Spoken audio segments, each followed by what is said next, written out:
Oh sorry ini. Pengen ketawa wae sih. Assalamualaikum warahmatullahi wabarakatuh, brother and sister, kembali ke apal Apa tuh? Oh obrolan horor. aji. Aslina. Back to obrolan horor bersama Bro. Aduh alah. Aduh, udah pada tahu lah ya, udah pernah nonton siapa beliau, ceritanya wow banget lah, menarik, asik, menegangkan, ketawanya ada. Oke, pokoknya mah Jadi beban. Ketawanya ada jadi beban aja. jadi untuk malam ini kita akan bercerita kelanjutan horor dari Bro Adul. Kok gue grogi begini soy? Biasa kalau ketemu Biasa. arsis. Iya sih, deg-degan gitu. Ini nanti teman-teman saya fans saya kan pada nonton bro. Oh iya. Iya. Ada Yuda Nistik Bogor Barat. Wih, Ya. Ada Yuda Ismi Bogor Timur. keren. Ya. Yuda Community Jabodetabek. Keren. Fans gua. Fans-fansnya. Iya. Halo para fans Bro Adui. Ini orang gokil.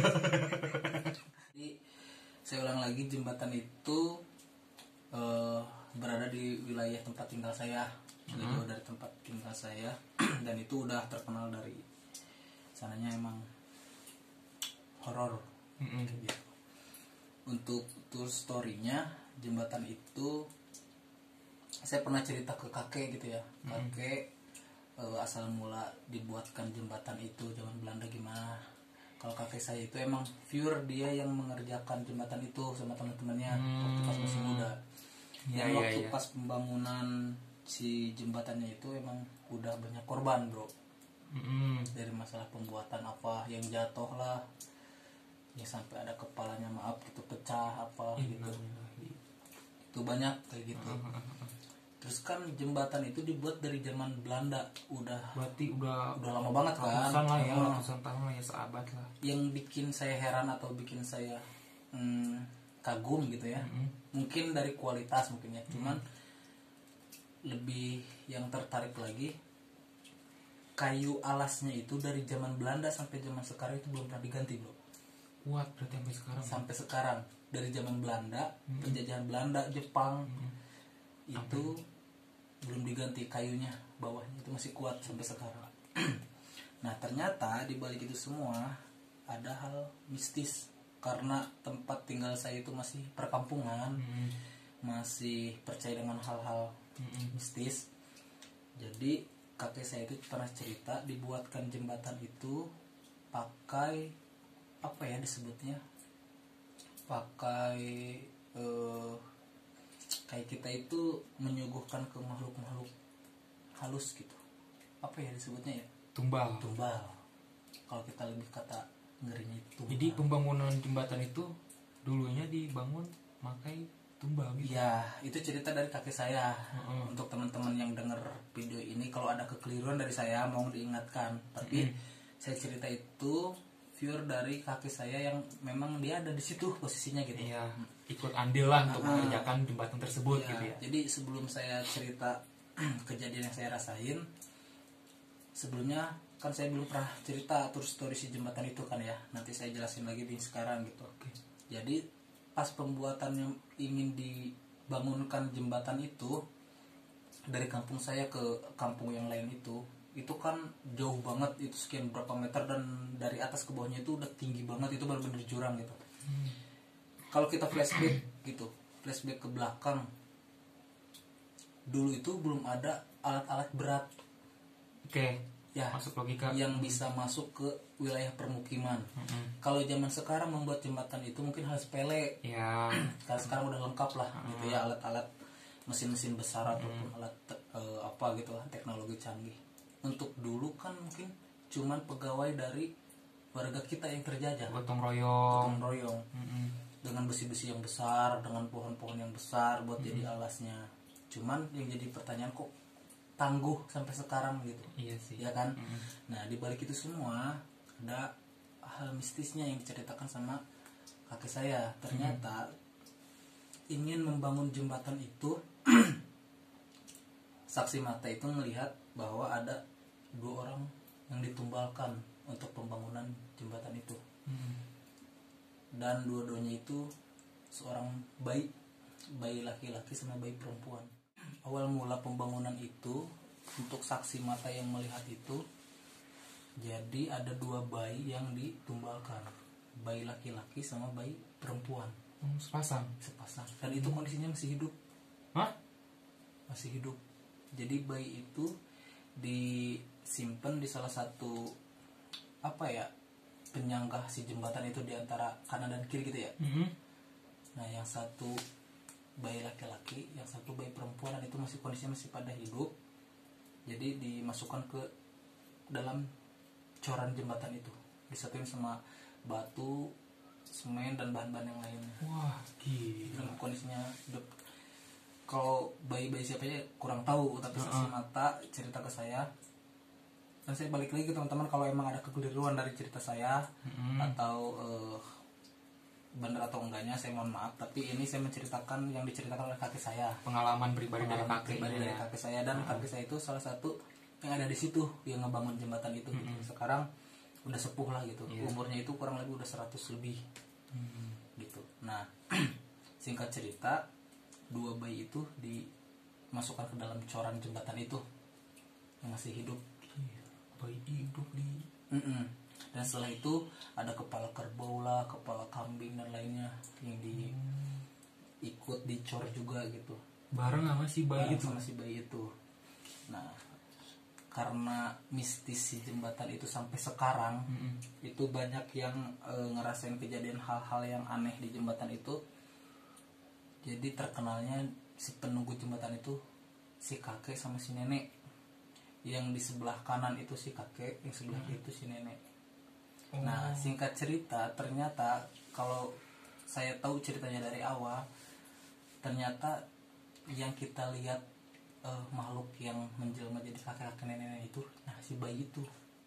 Itu sebenarnya kalau logika kita dengan yang sekarang mungkin gak masuk logika ya. Cuman kan itu kejadiannya lampau zaman dulu, dengan kondisi hal-hal yang masih percaya hal-hal seperti itu, ingin bangunannya kuat, sedangkan kita belum ada alat-alat berat atau teknologi canggih ya untuk bisa memaksimalkan apa yang kita harapkan gitu. Jadi dia ngambil alihnya itu, ngambil sebutnya jalan instannya itu seperti itu, karena dulu kan masih kental ya hal-hal mistis kayak gitu. Nah, banyak orang yang sering diganggu di jembatan itu. Nah, dari dulu si jembatan itu kan emang jauh dari pemukiman. Itu sama warga udah dicoba buat ditambah penerangan, dipasang lampu, dipasang listrik atau tenaga matahari apa. Percaya nggak percaya, setiap lampu yang kita pasang itu nggak bertahan 1 hari, masih terus. Jadi kayak yang emang pengennya gelap aja gitu ya. Tapi kalau saya pribadi, mending kondisi jembatan itu gelap daripada terang, karena kalau terang itu lebih serem kalau menurut saya, karena kelihatan semuanya gitu. Dari ketinggian ke bawahnya, dari hutan sekitarnya kayak gitu. Kalau kita minta tolong pun di situ siapa yang mau dengar, emang jauh dari pemukiman gitu. Banyak orang yang pernah kejadian di situ.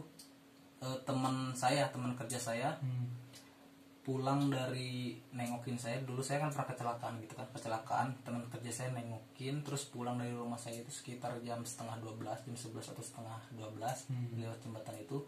Nah, dia ketemu kakek-kakek di jembatan itu, tapi menghadap ke si kali. Saling berhadapan ke seberang gitu. Jadi istilahnya ngebelakangin si orang yang ngelihatnya ini gitu. Iya. Tapi pakaian yang dulu. Jadi pakaian zaman dulu gimana sih gitu ya? Pakaian zaman dulu. Orang-orang dulu gitu ya. Kayak gitu. Kayak lesuh apa gitu, tapi pakai catok gitu. Kakek-kakek pakai bawa tongkat gitu. Udah bongkok gitu. Nah, teman saya itu nyapa lah si kakek. Kayak punten kalau bahasa Sundanya gitu kan, permisi. Numpang lewat misalnya gitu. Si kakek itu nggak ada respon sama sekali, diem aja. Kan teman saya mungkin pikirannya mungkin tuh warga sekitar gitu. Tapi bingung juga kok jam segini kakek-kakek di situ lagi ngapain gitu. Mungkin yaudah itu dianggap cuman pikiran lewat aja gitu. Iya. Dia lewat lah, pas dia beres melintas di jembatan itu, di seberangnya itu dia ketemu nenek pakai Pakaian zaman gitu. dulu, pakai kemben gitu. Oh iya. Dia menghadap ke arah si Si kakek itu. jadi pak hadap-hadap ya antara si kakek sama si nenek ini. Cuman emang gak kelihatan nunduk. Itu juga kan teman saya kan punten nek gitu, ngiring ngalangkung gitu bahasanya, permisi ikut lewat gitu. Terus emang gak ada respon sama sekali si nenek itu. Singkat cerita dia teman itu ceritalah ke saya ketemu kakek. Cuman yang nenek itu bawa obor, si kakek bawa tongkat, si nenek itu bawa obor. Logikanya di zaman sekarang ya, obor itu kayaknya mungkin ya. ada, cuman nggak keselumrah. Iya. Gitu, Tapi di saat itu pun di kampung lu udah pada pakai ya center mah itu udah punya lah, listrik punya, juga kan? udah masuk. Iya. Maksudnya Tapi nggak masuk logika pakai pakai obor, dan setelannya juga setelan orang zaman dulu banget gitu, masih nggak pakai alas. Pokoknya yang ke bawah itu nggak kelihatan karena gelap gitu. Nah, dari situ cerita ke saya ketemu kakek gini-gini. Karena saya udah tahu ceritanya dari awal dan banyak kejadian gitu, saya ceritalah ke teman saya, karena dulu pembangunan ini ngorbanin 2 tumbal gitu, antara bayi cowok sama bayi perempuan kata saya gitu kan. Nah dari situ tuh teman saya sampai sekarang nggak berani lagi ke rumah saya karena ketemu si kakek sama si nenek legend itu di situ. Makanya banyak orang yang udah tahu sekarang, jadi penunggu itu tuh si kakek sama si nenek itu. Mungkin dari awal dia ditanam dicor gitu ya. Dari awalnya bayi mungkin sampai saat ini dia tumbuh mungkin ya.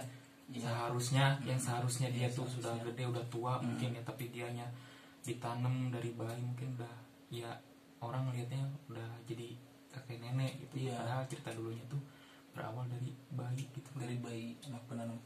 Emang logikanya juga masuk logika sih, maksudnya jembatan yang zaman Belanda kok masih bisa dilewatin motor, orang jalan kaki atau nyebrang gitu. Itu belum pernah diganti si kayu atau besi ataupun renov apa. Padahal itu jembatan masih aktif, suka dilalang-lalang walaupun siang-siang gitu. Karena jembatan itu kan kecil banget, masuk pas 1 motor aja gitu. Banyak orang yang terutama tamu ya, kalau tamu orang-orang luar gitu ya. Mungkin kalau pribumi dia masih ada apa gitu ya, mungkin ya, kurang tahu juga sih. Cuman kebanyakan kalau teman-teman saya dari luar, dari apa, pasti aja tuh orang awam yang nggak tahu merasa ganggu itu kan. Dari cerita kayak gitu awalnya saya nggak percaya, tapi karena saya yang merasakan sendiri gitu, saya juga kan pribumi juga di situ. Jadi banyak yang kayak siu lah, kayak ada yang manggil lah, kayak ada yang pokoknya kalau lihat itu beda aja gitu hawanya. Kayak gitu. Baik, nanti saya kasih gambarnya gitu, gambar jembatannya kayak gimana gitu. Nanti saya akan kasih lihat ya. Minta dikasih kayak gitu. Nah dari situ banyak tuh kejadian-kejadian itu. Sempet ada dulu waktu pas saya mau ngelewatin jalan situ, ada ibu-ibu gitu ya, setengah tua lah ibu-ibunya, pulang dari belanja mungkin. Dia bawa posisi siang sore maghrib. Kalau bahasa Sunda itu sandek kala ya, sandek kala mau menjelang maghrib. Iya. Dia bawa belanjaan lewat seru gitu.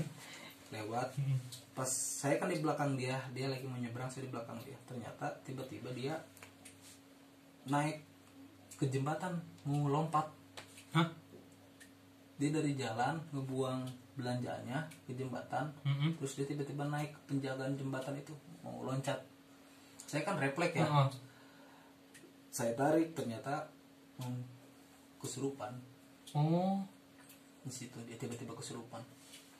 Itu nggak tahu ya, maksudnya pas banget gitu, pas banget ada orang. Kalau nggak ada orang nggak tahu ya itu si ibu itu. Pas saya tarik, ternyata ada temen yang lain kayak warga sekitar gitu ya. Saya juga kenal emang sama orangnya, seumuran gitu sama saya, ngebantuin ngalisin si ibu itu. Dan kesurupan suaranya nenek-nenek. Dia cuman bilang salah saya apa, sampai orang-orang tega. Oh, mungkin dari cerita lalunya mungkin ya. Kayak gitu. Sampai orang-orang kok tega gitu, sejahat itu, sampai gitu saya apa. Orang yang nggak tahu cerita awalnya, yang saya kenal itu yang bantuin saya, dia bingung. Tapi karena saya udah tahu cerita awalnya, wah kayaknya ini gitu kan. Tiba-tiba nggak sampai dikeluarin atau baca apa-apa, saya juga itu keluar sendiri, cuman ngasih pesan itu aja. Jadi kesannya itu apa ya? Jadi relate gitu sama cerita yang diceritain sama kakek saya itu di jembatan. Bener pure gitu ya, mungkin apa? Ya namanya dia dikubur dicor dari bayi masih hidup gitu kan, yang nggak tahu apa-apa mungkin ya, yang namanya masih bayi, ya mungkin ya bisa dibilang dia bisa nampakin dengan nenek-nenek yang seharusnya kalau dia masih hidup itu ya emang sekarang harus nenek-nenek Iya, normal harus punya keturunan atau apa. ya, makanya dia dari bayi gitu ya, mungkin dia keluh kesahnya kenapa dia digituin. Parah sih kayak gitu. Dan sampai sekarang lewat jembatan itu viral sih, maksudnya udah banyak orang yang tahu Dari situ. dengan kehororan jembatan itu. Soalnya kan jembatan Kuning Keracak gitu kan disebutnya. Oh, Kuning Keracak. Di situ karena dari wilayah situ itu sebenarnya banyak mistisnya. Pas kita udah ngelewatin jembatan itu, di situ ada pohon kembar namanya. Itu pohon kembar itu udah puluhan tahun mungkin ya, atau ratusan tahun tuh nggak tahu saya gitu. Pokoknya dari zaman penjajahan apa itu pohon udah ada. Udah lama lah gitu ya. Udah segede gitu malah. Gitu. Tapi masih seger aja. Nah si pohon itu kembar ada 2. Ukurannya tuh gede banget gitu. Kita meluk aja kayaknya harus butuh 4 orang 5 orang buat bisa peluk si pohon itu. Dan pohon itu berdampingan. Sempet dulu mau dibuat jalan kan, mau diperlebar jalan biar masuk mobil apa. Pernah dipotong, pernah cerita ke saya gitu, ada yang memotong pohon itu pakai gergaji mesin, sampai gergaji mesinnya yang patah dan ngeluarin kayak getah tapi warna merah. Mungkin nggak tahu, emang saya yang awam, ada pohon yang mungkin getahnya warna merah kayak darah, tapi karena itu posisinya di kampung saya yang masih percaya hal-hal mistis, jadi ya itu dianggapnya darah. Sampai sekarang pun masih hidup seger, maksudnya nggak ada keropos apa-apa. Nah, coba mungkin dari kalian yang tahu pohon apa pohon gitu, apa yang bener memang apa ditebang itu mengeluarkan cairan yang warna merah. Kalau getah kan otomatis warna putih ya, biasanya gitu. Kalau gue temuin dari kecil main di kampung apa segala di kebun kan, kalau misalkan main pepohonan, main ya gitulah, keluarnya getah warna putih gitu. Siapa tahu kan di teman-teman ada yang lebih paham mengenai tumbuh-tumbuhan, itu kan bisa jadi apa ya, wawasan untuk saya menjelaskan ke yang lain juga, ke warga sekitar, supaya nggak terlalu percaya hal kayak gitu. Kalau masalah hal-hal yang mistis kayak gitu kan tergantung ke orangnya dan sudut pandang orang. Kayak gitu, kita terlalu percaya di agama kita itu nggak boleh. Betul. Nggak percaya pun memang ada. Memang berdampingan hidup kita tuh, kita saling bisa menghargai. Tapi mungkin gini, yang perihal yang masalah bayi itu, kalau gue pikir mungkin itu jin korinnya ya, yang memang dia itu ingin memberitahu ya, bukan si jasad itu, bukan si jasad pure, ada urusan sama dunia, ada sebenarnya, apalagi masih baik yang nggak punya dosa apa segala macem kan, mungkin jin korinnya gitu. Tapi parah sih, satu sisi gue ngeliat masih hidup di tanam. Itulah kekejaman penjajah kita zaman dulu. Makanya banyak korban, banyak apa, makanya orang tua dulu itu nasionalismenya jauh lebih besar daripada orang-orang sekarang. Jas merah Ya, jangan lupakan sejarah. Nah, itu Lazis, pesan moral. Yo bro. Mungkin nih bro Aduy, dari cerita tadi nih, menurut gua satu sisi kasihan terhadap bayinya ya. Kalau emang itu bener ya. Kalau emang itu bener ya, bener kan? Bener nggak sih kalau misalkan gue mikir yang nggak tahu sih, entah itu orang tuanya yang memberinya ataupun emang secara dipaksa, yang namanya dijajah gitu kan. Yang misalkan pribumi itu melahirkan terus anaknya dipaksa ambil untuk dijadikannya seperti tumbal gitu ya, kejam. Kalau emang itu pure orang tuanya ngasih, orang tuanya PA. Apalagi kalau emang mengharapkan uang dengan dikasihnya si bayi itu, wah sesat. Tapi kan mungkin kita juga nggak tahu kondisi pada saat itu ya. Bener sih. Mungkin itu siapa sih yang rela anaknya atau kehilangan anaknya, mungkin itu kan salah satu paksaan atau desakan atau paksaan atau gimana gitu kan, kita nggak tahu. Dan balik lagi, saya juga maksudnya nggak bisa mempertanggungjawabkan cerita itu cuman cerita dari kakek saya yang memang kakek saya itu ada di situ, itu saksi matanya gitu. Makanya saya nggak bisa mempertanggungjawabkan kenapa, karena saya nggak ada di situ, saya nggak bisa tahu kan itu. Cuma true story lah, true story-nya itu kayak gitu.